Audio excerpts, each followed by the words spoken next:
langsung aja gitu ya Kang. Kalau ngeliat di artikel berita ternyata baru operasi plastik mata gitu ya. Itu pertimbangannya apa sih waktu itu Rafael? Pertimbangannya lebih ke ini aja sih, ke apa ya, memang seiring bertambahnya umur kayak semua tuh ada penurunan gitu, kayak fungsinya tuh sudah mengganggu gitu akhirnya. Jadi memutuskan untuk konsultasi dan akhirnya ada solusi dari dokter untuk dioperasi.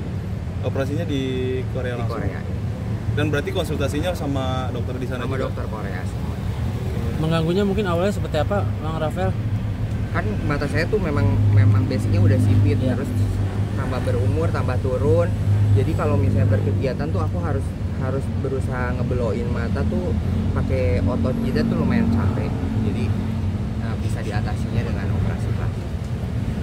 Dan hasilnya mungkin setelah operasi jadi lebih Ya, mendingan. fungsinya lebih maksudnya sudah berfungsi dengan normal lah, seperti manusia yang masih pada muda mungkin sekarang ya.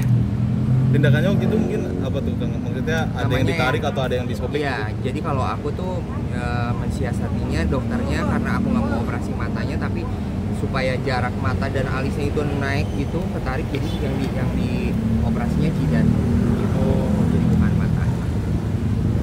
Dan sampai sekarang mungkin masih dalam ada tahap-tahap yang harus dilakuin atau Nggak, udah? ini udah bulan kelima, bulan ke-6 itu udah full recovery semuanya, udah balik lagi ke normal. Berarti waktu itu mengosongkan waktu berapa lama Bang Rafael sampai akhirnya recovery gitu? Sekitar 2 bulanan. Berarti nggak ngapa-ngapain tuh, jual seblak enggak? Masih pulang dari Korea pun juga langsung saya jualan seblak ke Surabaya. Oh. Bang, kayaknya seblak makin moncer aja nih Bang. Makin Ya. Ada kreasi, mungkin sampai bikin kreasi menu-menu lain nggak sih Kang? Oh iya, pastilah setiap bulan tuh kita pasti sebisa mungkin harus ngeluarin menu baru gitu. Karena kan pasti orang-orang juga ada namanya bosan sama produk-produk sebelumnya, jadi kita harus ada inovasi lagi, produk baru, apalagi jajanan-jajanan khas kita, apalagi ya yang bisa dikemas dalam yang instan gitu. Bang, mungkin dikit struggle-nya gitu jualan seblak sampai akhirnya sekarang juga udah branding banget gitu Bang Rafael gitu seblak. Waktu itu struggle-nya awal-awalnya seperti apa? Ya namanya usaha nggak ada yang bisa langsung boom ya. Aku pun juga bikin usaha seblak ini juga merintis juga gitu, semuanya dari yang hal kecil sampai sekarang pun juga masih banyak belajar. Jadi ya siapapun orangnya, mau yang udah ada nama atau nggak ada nama, kalau misalnya kita tekun, kita konsisten, pasti akan ada kesuksesan.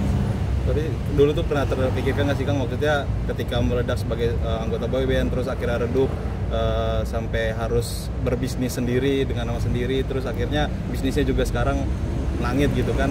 Nggak ada sih, nggak pernah kepikiran, karena ini semuanya juga serba yang kebetulan, maksudnya semua nggak sengaja, bukan kebetulan tapi nggak sengaja semuanya tercipta, ya akhirnya ada rezeki lah dari sini. Dari seblak mungkin akan ada usaha-usaha baru lagi nggak sih Bang Rafael, atau mungkin ada hal lain gitu? Ada beberapa sih planning, tapi masih belum bisa dikasih tahu karena memang lagi masih rencana aja. Jadi Mungkin sekarang kan karyawan ada berapa di karyawan sekitar 15 orang. dari masak sampai produksi 15-nya. Dari masak sampai produksi sampai yang kalau yang ikut bazar itu ya sekitar 25 lah kalau sampai yang ikut bazar. Kalau untuk produksi 15 orang. Kang, ini kan bisa bilang apa namanya, seblaknya itu kan udah terkenal banget gitu ya. Tadi juga udah pengen ada lagi bisnis lagi yang dijalankan. Ya, ngerti. Kan mungkin ya Jadi gini kali, ke-distract kayak nih, kan seblaknya udah mulai maju, udah mulai terkenal gitu. Banyak nggak sih yang yang ngejiplak gitu, atau sempat nemuin nggak sih? Ya, ada aja lah yang seperti itu. Bahkan mungkin ada yang ngejiplaknya sama persis, packagingnya sama. Ada pun juga yang mengklaim bahwa sebelaknya dia adalah seblak aku gitu. Tapi ya balik lagi lah, maksudnya aku tidak mau membesar-besarkan semua ini, selama ada itikat baik untuk bisa ngobrol satu sama lain, menyelesaikan permasalahannya, kenapa enggak? Karena mereka juga cari rezeki, aku juga cari rezeki di Oh, berarti sempet negor ya Mas? Atau Kang negor atau ngobrol?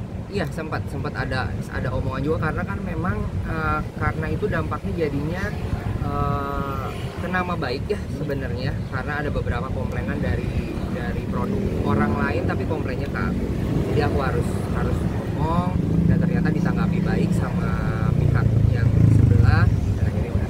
Akhirnya dia ganti nama, ganti packaging atau seperti apa Bang Rafael? Enggak, karena kita udah sama-sama saling klarifikasi, saling membuat statement, jadi orang-orang udah tahu sekarang sebelah aku yang mana, sebelah mereka yang mana. Siap, makasih.